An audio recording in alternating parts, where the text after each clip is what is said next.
ಓ ಇದೇನ್ ಗುರು ನೋಡಿದ್ರಲ್ಲ ಅದೇ ಬರ್ತಾ ಇದೆ. ಏನ್ ಮಾಡ್ಲಿ ಗುರು, ಅದೇ ಬರುತ್ತೆ. ಅದನ್ನ ನೋಡಿರೋದಕ್ಕೆ ಅಪ್ಪ ಅದ್ ಬತ್ತಾರ ನಿಮ್ಗೆ. ಯಾಕೆ ಗುರು ಬೆಳಗ್ಗೆಯಿಂದ ಬೇಜಾರಾಗಿದೆಯಾ? CT ಎಕ್ಸಾಮ್ ರಿಸಲ್ಟ್ ಬಂತು ಮಚ್ಚ, ರ್ಯಾಂಕಿಂಗ್ ಬರಲಿಲ್ಲ.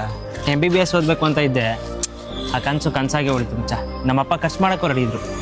ಇಂಡಿಯಾದಲ್ಲಿ ಸೀಟ್ ಸಿಗ್ತಿದ್ರೇನು ಅಬ್ರಾಡ್ ಅಲ್ಲಿ ಕಲಿಬಹುದಲ್ಲ? ಅಬ್ರಾಡ್ ಅಲ್ಲ ಹೆಂಗೆ? ಹೌದು, ನೀಟ್ ರಿಸಲ್ಟ್ ಅಲ್ಲಿ ಕಡಿಮೆ ಸ್ಕೋರ್ ಬಂದಿದೆ ಅನ್ನೋ ಕಾರಣಕ್ಕೋಸ್ಕರ ನಿಮ್ಮ ಆಂಬಿಷನ್ ನ ಬಿಡಬೇಕಾಗಿಲ್ಲ. ನೀವೇನಾದ್ರೂ OBC SC ST ಕ್ಯಾಟಗರಿ ಅವರಾಗಿದ್ರೆ ನೀಟ್ ರಿಸಲ್ಟ್ ಅಲ್ಲಿ 113 ಸ್ಕೋರ್ ಇದ್ರೆ ಸಾಕು. ಜನರಲ್ ಕ್ಯಾಟಗರಿ ಅವರಾಗಿದ್ರೆ ನೀಟ್ ರಿಸಲ್ಟ್ ಅಲ್ಲಿ 144 ಸ್ಕೋರ್ ಇದ್ರೆ ಸಾಕು. ನೀವು ಅಬ್ರಾಡ್ ಅಲ್ಲಿ MBBS ನ ಕಡಿಮೆ ಫೀಸ್ ಅಲ್ಲಿ ಮುಗಿಸಬಹುದು. ಹಾಗಿದ್ರೆ ಡಾಕ್ಟರ್ ಡ್ರೀಮ್ಸ್ ಅವ್ರು ಹೇಳಿರೋ ಮಾತನ್ನ ಕೇಳಿಸ್ಕೊಳ್ಳಿ. ಸರ್, ಇವಾಗ ಇಂಡಿಯಾದಲ್ಲಿ MBBS ಮಾಡಬೇಕಂದ್ರೆ ಕೋಟ್ಯಾಂತರ ರೂಪಾಯಿ ಬೇಕಾಗುತ್ತೆ.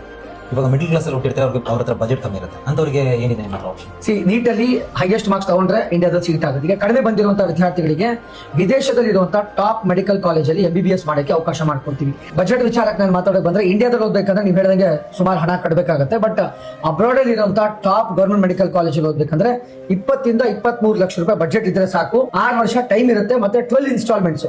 MBBS ಮುಗಿಸ್ಕೊಂಡು ಸ್ಟೂಡೆಂಟ್ ಇಂಡಿಯಾಗೆ ವಾಪಸ್ ಬರೋವರೆಗೂ ಟೋಟಲ್ ಹೋಲ್ ಅಂಡ್ ಸೋಲ್ ಜವಾಬ್ದಾರಿ ಬಂದು ಡಾಕ್ಟರ್ ಡ್ರೀಮ್ಸ್ ಆಗಿರುತ್ತೆ. ಹೆಚ್ಚಿನ ಮಾಹಿತಿಗಾಗಿ ಸ್ಕ್ರೀನ್ ಮೇಲೆ ಇರ್ತಕ್ಕಂಥ ನಂಬರ್ನ ಕಾಂಟ್ಯಾಕ್ಟ್ ಮಾಡಿ. ಹಾಗೆ ಈ ವಿಡಿಯೋ ಯಾರಿಗ ಅಗತ್ಯ ಇದೆಯೋ ಅವ್ರಿಗೆ ಶೇರ್ ಮಾಡಿ.